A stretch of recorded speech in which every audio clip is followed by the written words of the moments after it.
about tools and things. So today, I wanted to talk a lot more rather, about connecting some of the stuff we've been reading to contemporary issues in computer science, like basically, what digital representations can do for us, what they cannot do, and what Turing machines can do, or computers in general, algorithmic machines. One part. And the second part, I want to talk about embodiment. So let's set a slide for that.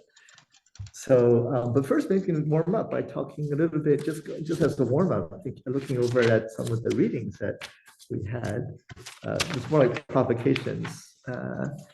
So I think I sent you guys links to this article by the psychologist Robert Epstein. Okay, so that's one. This is a more polemical thing, which is fun to liven things up. And then a series of articles by Norbert Wiener on cybernetics, which I was attached to. Okay, and he was, like I said before, one of the founding people in computer science, especially on systems theories. And then maybe I can get going with the slides about that. Okay, so why don't I stop the sharing, go back to people again. Here we are. So why don't we just dive right into the empty brain, or the subtitle is more interesting. Your brain does not process information, does not retrieve knowledge or store memories. In short, your brain is not a computer. So I think it gets more interesting toward the end, but if you have some comments, now's the time to dive in. We can make up his propositions here. I had so many thoughts. Okay, that's here. Okay, how the brain is or is not like a computer. So first, actually, I have a question, because there's something that I felt like he was implying throughout his argument that I somewhat resented, but I didn't look up like the history of the word. But obviously, so he's talking about memory and that our brains don't work like a computer. But did the word remember, I feel like to say I remember something, like that word existed before computer memory existed. Yeah. And I feel like he's talking about it as if we say we remember because the computer remembers, and that's wrong. That's two different senses. Yeah. But I felt like he was trying to say that people shouldn't go around saying, oh yeah, I remember that, because that's comparing us to a computer. Whereas as a colloquial term, it's existed much longer than a computer memory has. So I personally found that, I guess, frustrating. Like this thing here, the picture drawing the dollar bill, which I thought actually we should do it, but we didn't do it. The thing, this test of memory, this one here. Like, I don't have a problem with the test in his. It's just I felt like he didn't want to say that people remember. Oh really? Oh. So I thought. Well, maybe. I thought he was saying that we don't store things the way the computer stores things. I felt that was more a memory as an object. Like he says, we're not born with, nor do we develop memories as an object in our mind, the way we imagine it. We conceive of it as a place in our mind where it exists and lives and is retained. And I felt the same kind of frustration with his language about memory, but I was taking it that way, as though it's an object and that we don't have it in our brain the way we think about it. Yeah, I think this thing will store, retrieve. Okay, that's okay. That seemed to me like really mechanical. But memory is being used in different senses, of course, right? And that's part of the issue, right? So, and say, but it does say something else. Doesn't he say somewhere later on about with the dollar bill example, which is kind of interesting, and somewhere else maybe recall, the question of recall. You ask people to talk about something that they remember. Oh, come on. It's an active process. Where is this? Yeah, it's trying to relive an experience. Yeah, it's reliving an experience. So, and also even this picture of even this thing about drawing the dollar bill, I mean, it's kind of interesting. Yeah, it's even if right. So this student, Ginny, had seen dollar bills before, and she was trying to, but then if the student had never seen a dollar bill, it'd be a very obviously different result, but it has to do with experience. It has to do with having had dollar bills, having used dollar bills, having, put them in a pocket, stuff like that, which is what he's trying to get. Re-experience, that's the word. Re-experience seeing a dollar bill. I think that's very different from just retrieval, I guess. Retrieval. Yeah, so memory probably is being used in multiple senses, but maybe we should pin it down. Okay, so we say computer memory versus human memory, or maybe computer information retrieval, of that. Retrieval. So how should we define that in terms of computers, first of all?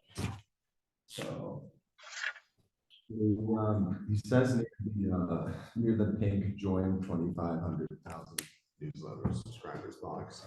The last part, oh, it's in the middle. Okay, In the middle, near the break, which computers really do operate on symbolic representations of the world. They really store and retrieve. They really process. They really have physical commitment. This is just poor writing. They really are guided in everything they do, without exceptions, by algorithms. That's key. That's key. Very distinct from how humans relate to memory. And I'm going to talk about that with slides in a minute. So key. So that's why, anybody's written code, right? You have some sort of address, right? Like some part of, well, either in the CPU or in the process in the hard disk, some bunch of locations in a physical device, right? And then you can store some content here, right? That's a typical thing, which means basically putting in a number, basically. So that's writing a number into the location pointed to by the address. Retrieval would be looking at the address, look at the content, and retrieve the number. That's basically memory, computer memory. It's very concrete. So, it's also nothing mystical about it. Now, human memory. So how could we characterize different kinds? How could we characterize human memory? What's going on? Forget the dollar bills and just say, I asked you, what did you have for breakfast today? Or I could ask, you had a dream. So tell me about the dream. Two different situations. What do you think is a way to describe what's going on there? There are many ways many layers in which you can describe this, but take the first case. I asked my daughter, I asked her, she's 12 years old, well, how was school today? What happened? And she says, I don't know. So wait a minute, you spent like 6 hours in school, in class after class after class, you don't know what happened? And it's true. I mean, I think I'd be true for me too, if I were in class all day long. So what's going on there? You ask a kid what happened today, they have no idea. Well, we have a certain emotional attachment to things, and when we feel high emotions around things, that's what we recall. There's like a priority. There's a priority in order. Yeah, absolutely. So that tells us something, right? That there's an extra layer to this. Well, you could always simulate this with machines. We can do that. Right. I mean, to be able to remember something, I mean, I guess kind of he's getting out with relive or re-experience something, but it also has to be, I think, some level of you're paying attention. Like maybe that, I don't want to say your daughter's not paying attention in school, but like if nothing captures her attention, then she may not remember it. Whereas the computer, it doesn't have to pay attention to anything. It's just there or it's not. And just to think about paying attention, for a machine, what does it mean to pay attention? What would it mean for a mechanical device to pay attention? I guess that's kind of what the owl's doing. Well, look at it. I mean, so what is it doing? See, I mean, because time use the word emotion. You can look at the owl and can sort of describe algorithmically, right? We gave it instructions. We told it how what to pay attention to, You know, right? It's like maybe like RAM, what the computer's paying attention to, as opposed to what's stored. paying attention is very tricky. The homunculus that you put a posit inside the brain, there's some subject inside the brain, like a little human, that is getting all the sense data, and the little human is doing the perception. It's a kind of analogous to that. If we say paying attention, that means something is paying attention inside the computer, which is a projection of some speculative entity that's supposed to be doing the paying of attention. So that kind of it's speculative. What is it? But if you do a hardcore stuff, you can write down some algorithms. But for, I mean, in jitter, in class, when working with maximum jitter or some other machine vision system, you can actually write down the code, right? If you look for optical flow, look for reasons by optical flow, plus the sound attached to maybe audio, maybe multiple speakers. You can look at the audio coming from this direction. If it's correlated with have optical flow this region, then cut, you know, make two cuts, take that segment, put it there, you know, da da da da da. Nowhere in that description, we can write down the pseudo code of it. Is there any need to think about paying attention? I don't need to posit some entity as paying attention. You can write down the code. It's an algorithm. Even before we get to that's what's really amazing. I mean, that you can write algorithms for computer vision that do such amazing rearrangements of data. But there's something else. I mean, this thing about reenactment and re-experience. I'm not sure of a re-experience, but what about a dream? You know, suppose I wake up and I have a dream and turn around and say, hey, I had a dream, you know, and my wife asked me, oh, so tell me about it. Did you have this experience? You know, you wake up, you say, I had a dream, and somebody asks you what happened in the dream. And then what do? What is it that you lose contact with? It seems to get out of your fingers. You know? But if you tell it right away, if you say tell right away, it's different. It kind of sticks around. But what do you think? I mean, like, why?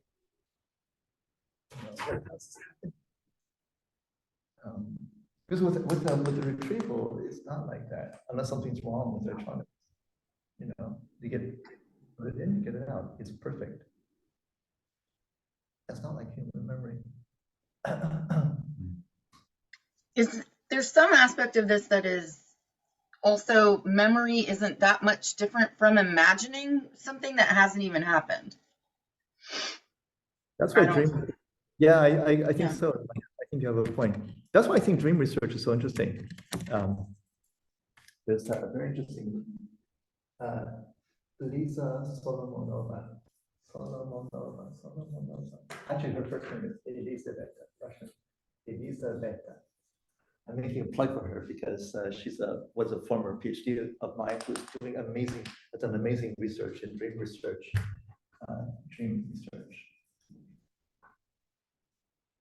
dream studies, doing the full-on neuroscience part of it, doing also, like natural language reports, and also doing meditation practices.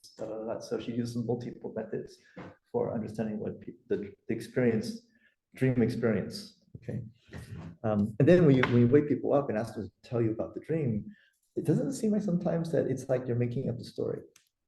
That I mean, I know I do. I mean, I know that it doesn't happen that often, but when I talk about my dream, the more I talk about it, the more details I put in that I don't remember seeing in the dream. So yeah, it's like you're kind of playing. It seems like you're telling the story. Yeah, and I don't know. I have a lot of dreams where, and I think a lot of other people do. I've heard other people talk like this about their dreams. But okay, I'm in a house and it's my house, and I know it's my house in the dream, but it does, I can tell people like, I know I'm in my house, but it didn't look anything like this. I'm with my friend, but it didn't look like them, but I knew it was them. Things like that happen a lot in dreams that I recall, where I'm just like, I knew I was in my home, but it was weird. Yeah. We do Android exchange. Electric sheep. One thing, I'm curious if you guys know more about this than I do. But talking about imagining versus remembering. I feel like I heard at some point years ago, when you're remembering something, your eyes look one way, but if you're making something up, your eyes look another way. And then there's like some neuroscience to, like, people who are trying to detect lies look for that. Because if you're accurately recalling events versus making it up, yeah. What do you all think about tells? Or you know, would it?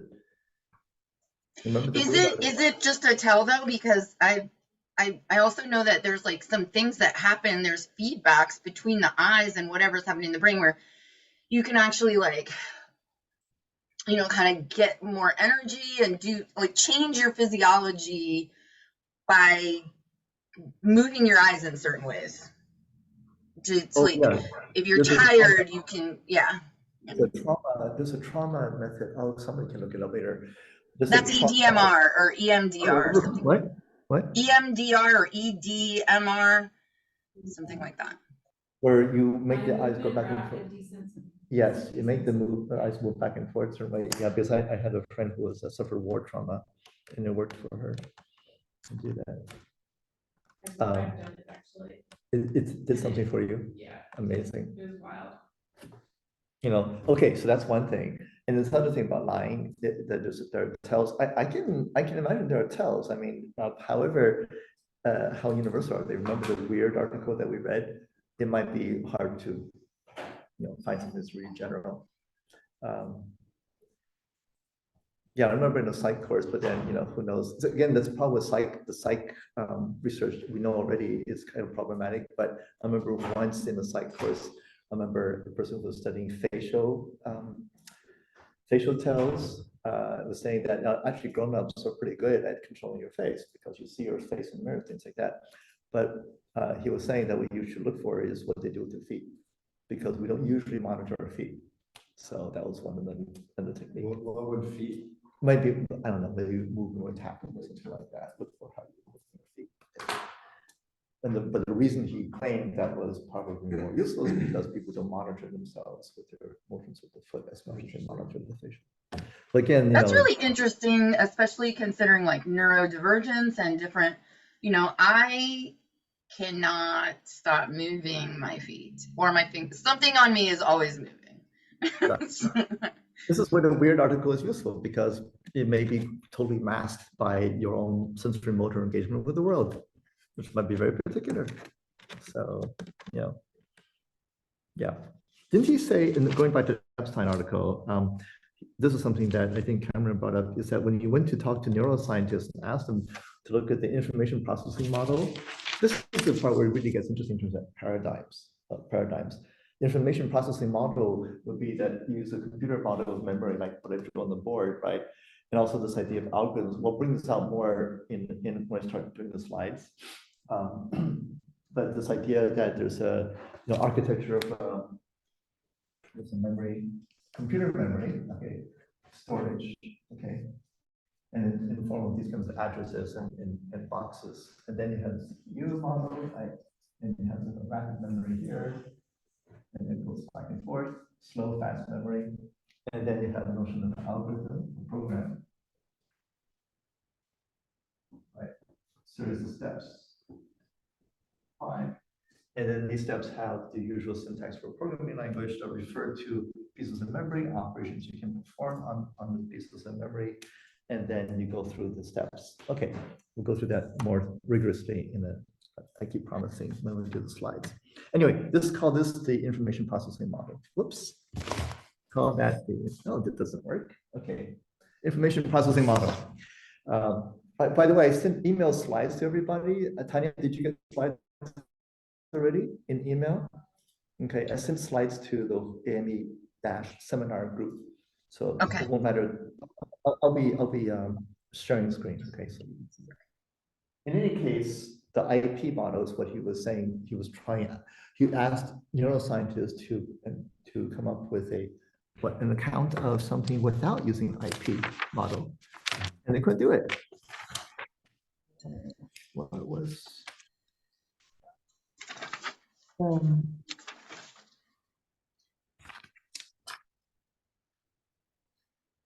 I think It's on page 5 of 13.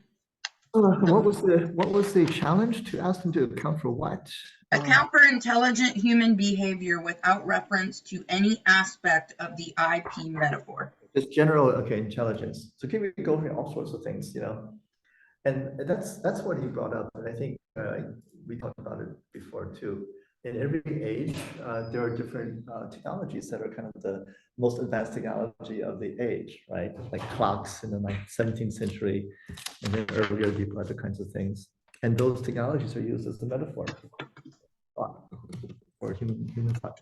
And computers just one more technology today. So we use it for metaphors. That's kind of one of his basic points, I think. So whatever the details are, that seemed to be an interesting point right there, whatever that is. That's not the only metaphor. We have other metaphors. We have the notion of DNA, right? So DNA is another metaphor that we use to structure all sorts of accounts of what's going on, right? We could even say the DNA of an organization, right? This is the DNA of HP or something like that. So what's that model? It just laid out, you know, what's the model for DNA? The DNA was called what's called the central dogma of molecular biology. Big name. Okay. So what would be that? Let me erase the word. If one just colloquially describe that theory, what's the DNA theory?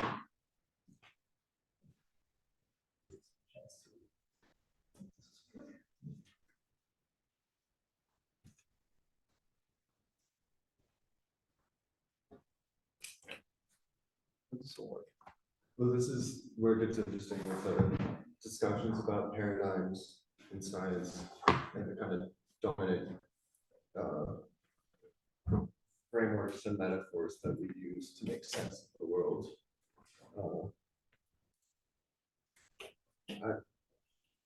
I don't. There's still an open question as to whether are there more or less accurate ways of conceiving of the world? Yeah. Is there a more true way of conceiving the world, or are we just going to cycle through various paradigms of, like, does a computer describe cognition, or can we even call it cognition? Yeah. The process of the mind, or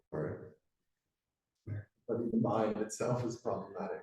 But the whatever this thing is of our interface with the world, is the computer a better metaphor than clocks versus a steam engine? Yeah. And if it is, why is it that? And is there some type of, if we can't actually describe the way the mind-brain thing functions without these metaphors, how can we even say in the first place that it's a better way of describing it? Yeah. But like, what's the influence between the way that we're describing it and the way that we then in turn learn about the thing we're trying to describe, which is that cycle, like the theory latent observation we were speaking of last week or 2 weeks ago. Let's take two models then, okay? One would be the computer engineer's architecture of a machine, what's called a von Neumann machine. And then another can be, what's another very different model, mechanical model, clock. Let's say clocks, okay, different mechanical model. In fact, remember the phrase clockwork universe. So this is a, 17th century onward, this idea from Newton onward, this idea that the universe is like a clock. And all these gears, you know, that gear against each other, and we have this kind of picture of the celestial sphere, right? Celestial sphere is a big wheel of stars over our head, and then you have the notion of the planets all circling around. Well, at one point it's the Earth, later on it was the sun, but still this idea of the mechanical universe. Hey, kind of the idea of the metaphor for the universe was clocks, right? But then when we got to well, for example, with Einstein, with 20th century physics, that just got obsoleted because I couldn't account for how light works. It just couldn't account for how light works. Talking about models, and it certainly did not account for how statistical physics works. It didn't account for heat. Didn't account for how heat flows, things like that. So, but anyway, there was also the idea that maybe even societies and humans work like clocks too inside at some point. But now it's replaced by this kind of thing. Okay, so let's go back to the computer model for stuff. But we think about it. What is a computer model for? Basically, somebody said it's mind, right? For thinking. It's a model, it's an abstract model for information processing. So it's not a model, it wasn't a model for everything. It wasn't a model for how the heart works, wasn't a model for the universe. It was a model for abstract manipulation of tokens, integers or strings. Intelligence. And then in turn, thought of as a basics for intelligence. Okay, so there's a chain, kind of a chain. So you have this idea of the human being, and then you only focus on the thinking part. Okay, and thinking, then you think of that in terms of language. Okay, go from thinking to language. That is, we think in language as already a reduction that removes all the thinking about social intelligence or emotional intelligence, right? Or even maybe historical sense, thinking in history. Let's say just language, thinking what you can do in language. I just said something like this, historical thinking, but right away say, oh, wait a minute. Historians used to say that history is about text. Used to be history is about looking at archives, so just go do is archives. But then, I don't know, I guess 60s and 70s, we turned to what's called material history, looking at how foods began to be developed in Europe because of the colonization of America. So the corn and potatoes, and then going back to tracing how different kinds of recipes got formed. None of that was, very little of that was actually recorded in historical archives, because these are just what common people do. It's in material history.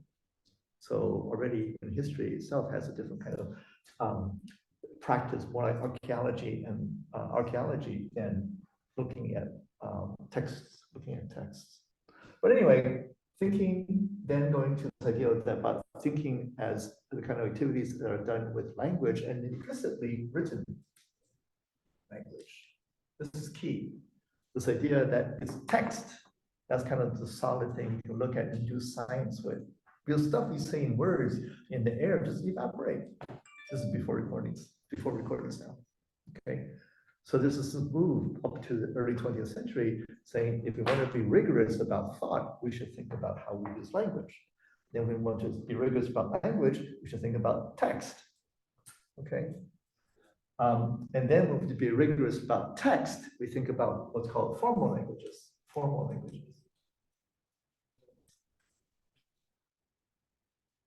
Okay. So the most rigorous form of that was called lambda calculus, but you don't have to. Propositional logic. So those two, how to describe the propositions, and then how to get from truth to truth logic proposition. There's one more thing. Okay.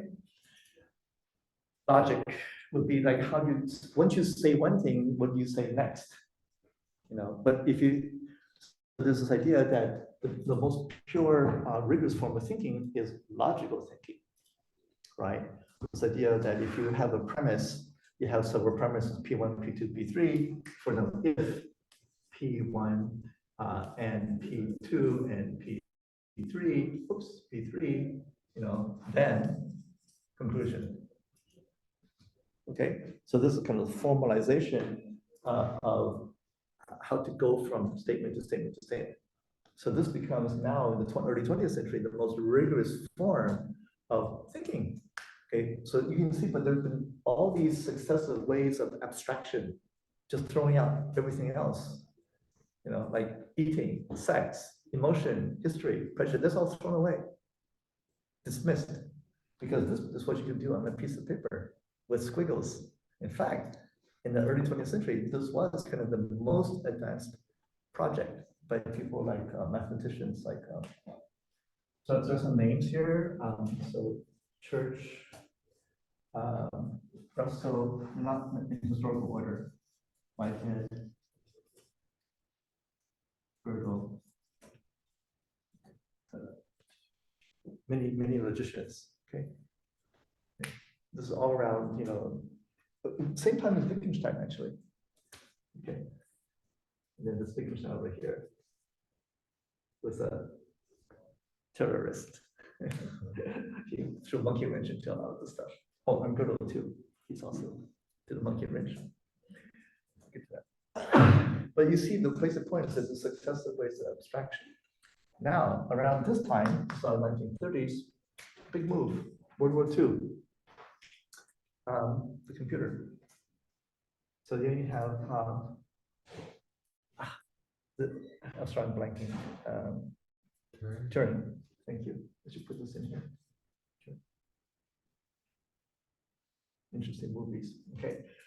So, oh, sorry. Okay. Then you have this with this is all mathematics logic. At some point, people were building mechanical device, electromechanical devices. You know the history of the computer, when going back to the Babbage machine, things like that. So then you have these people like Wiener, was a mathematician, right? Turing, a bunch of other people were looking at computing machines, or computer machines, computing machines. These are electromechanical switches. And you know about this history in movies, right? Like the famous Enigma machine for cryptography and breaking the German cryptography machine, right?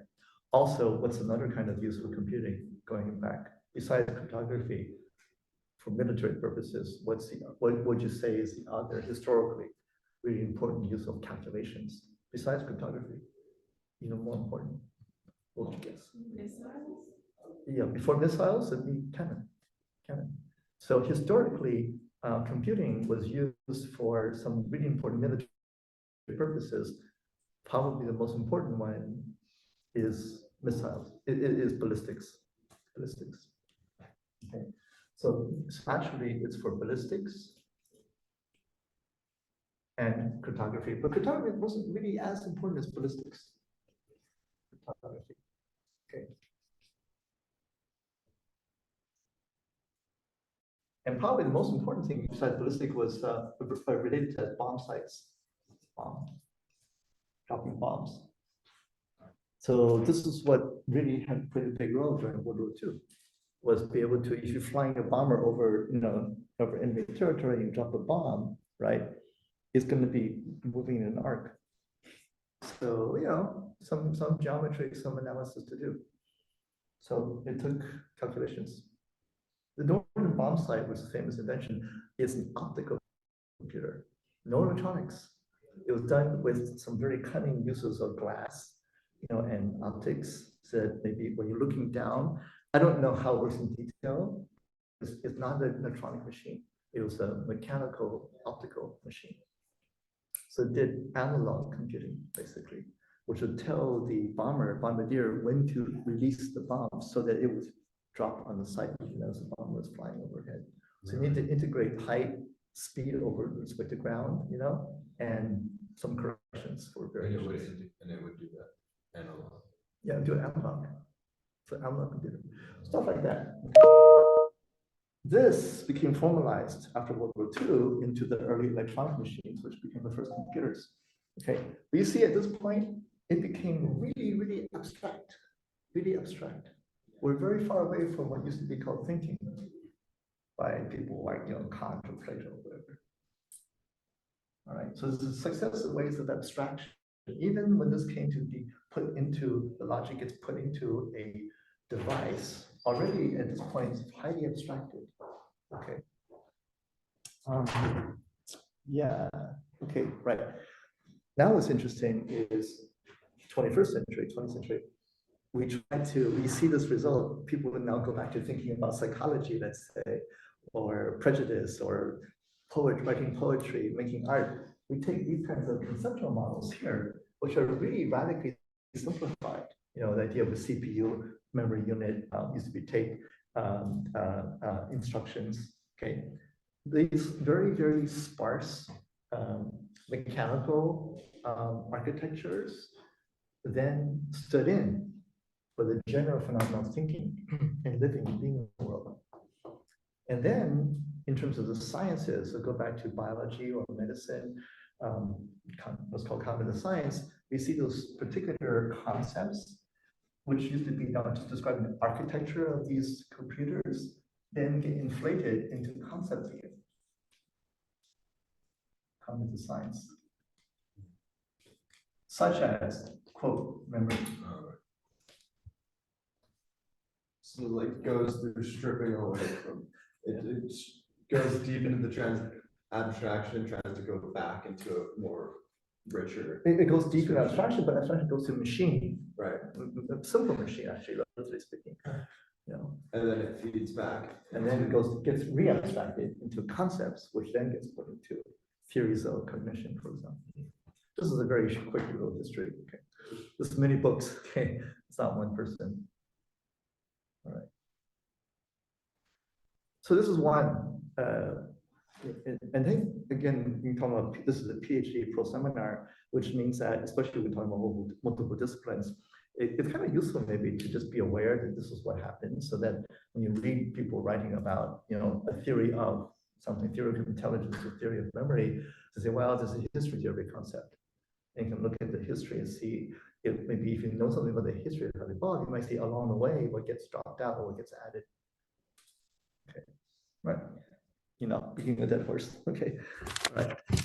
So maybe we I can show you some pictures, but I'd like to take, and to keep on going and show you now the actual slides about computer stuff. Yeah. We don't need to, yeah, okay, take a 5-minute break. Let's take a break. I know it's early in class. No, let's take a break, because one day 2 breaks, we have two more things. So let's take 2 breaks. And that gives me time to set up the slides too. Yeah, time for drinking. In fact, I want to bring some snacks here. I have some snacks to share.